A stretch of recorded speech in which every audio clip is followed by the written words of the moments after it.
स्वागत करुच्ची आपण समस्त प्रिय यूट्यूब चैनल इन्फॉर्मेशन अड्डा तो मुझे उपस्थित अच्छी गोटे नुआ भिडियो सहित जो थे कि जाना शिक्षक नियुक्ति संबंधी सूचना जमीक आप देखिपे स्क्रीन उपरे नियुक्ति हेबे 28,439 शिक्षक। तो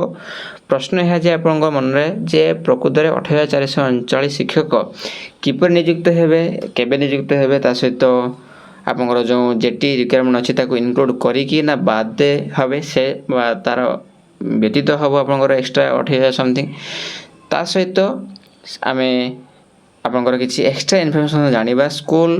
एंड मास एजुकेशन रिगार्डिंग आपंकर गणशिक्षा मंत्री कौन मत रही सहित आपंकर ओपीएससी पीजीडी जो एग्जाम संबंधित सूचना आम ए वीडियो जानिबा। तो वीडियो सहित जोड़ी रुहतु एवं वीडियो को शेष पर्यंत देखंतु जो द्वारा कि आपण संपूर्ण सूचना पाइपर। तो आगे जावा बेले मनक कौन रही आम सविशेष सूचना ये वीडियो आगे जानिबा। तो देखिए जमी विद्यालय है उत्कर्ष केन्द्र एक्चुअली एटा गोटे पेपर कौन गोटे पार्ट नहीं जो कि किसी इंपोर्टेंट इनफॉरमेशन रही है जो द्वारा कि आपको सूचाई देवाई चाहे जे आपंकर 16,519 जन जो कनिष्ठ शिक्षक रिक्वायरमेंट अच्छी सेप्टेम्बर फिलअप जो रही ठीक अच्छे बा प्रकाश पाई आपंकर सहित ये आप 1375 पीजीटी पोस्ट माध्यमिक 6,025 तो इनफर्मेशन कौन रही है प्रति ब्लॉक खोल आप एकलव्य मॉडल स्कूल मध्याह्न भोजन जो थिला राशि अर्थराशि तार अर्थराशि बढ़ाक जाऊँगी बढ़ आश्रम स्कूल खोल 1600 नुआ हॉस्टल देखो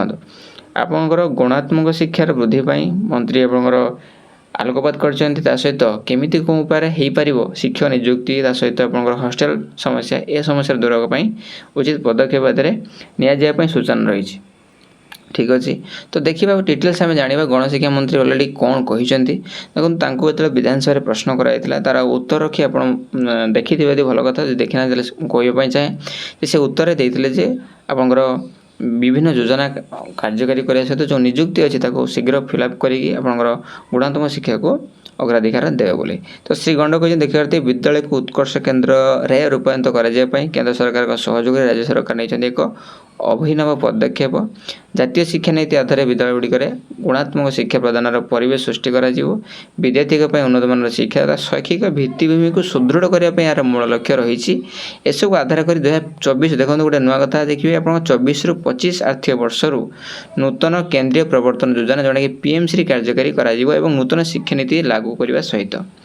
ठीक अच्छे। देखो ये सब अर्थ किए सेंट्रल के दब आप स्टेट के दब से लिखाई 60-40 अनुसार सहित आम देखा जदि इंपोर्टेंट इनफॉरमेशन कौन ना 28,000 जो 39 शिक्षक नियुक्ति मिले एक्चुअली आपंकर जो 16,519 कनिष्ठ शिक्षक एति जो शिक्षक आप नियुक्ति रिसेंट हम यह व्यतीत आपंकर पूर्वर जदि आप 10,000 नोटिस 10,000 जो जेटी रिक्वायरमेंट आपंकर नोटिस माने कौन पब्लिक इनफॉरमेशन रही है आपंकर तो सेटार खूब शीघ्र या प्रक्रिया को आरंभ करा सूचना आपको प्रदान करुच्ची सोशल मीडिया। तो ए निश्चय करने चाहे जो मैंने प्रिपेरेसन होती से प्रिपेरेसन को बढ़ाई रखु आग को बढ़ाई नि जद्वारा कि से गोटे पोस्ट हस्तांतर निजे कर हस्तांतर करने गले निजे आपंकर जब गोटे पाइपर ठीक अच्छे। तो आप जो अपेक्षा रही है 10,000 केवे आसो खूब शीघ्र आसवाक जाऊँगी नो डाउट ओके ये कन्फर्मेशन मिलला। तो आउ कौन देखा आप गोटे कहते अलग इनफर्मेशन रही से इनफर्मेशन कौन आम जाना बर्तमान Odisha public service commission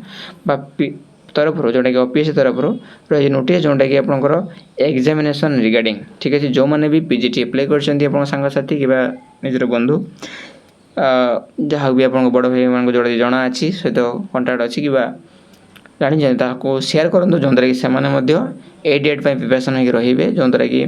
exam आपंकर 5 जून होगा जाए बालेश्वर ब्रह्मपुर भुवनेश्वर कटक एंड सम्बलपुर ठीक अच्छे एवं प्रोग्राम डिटेल्स ये दिखाई आप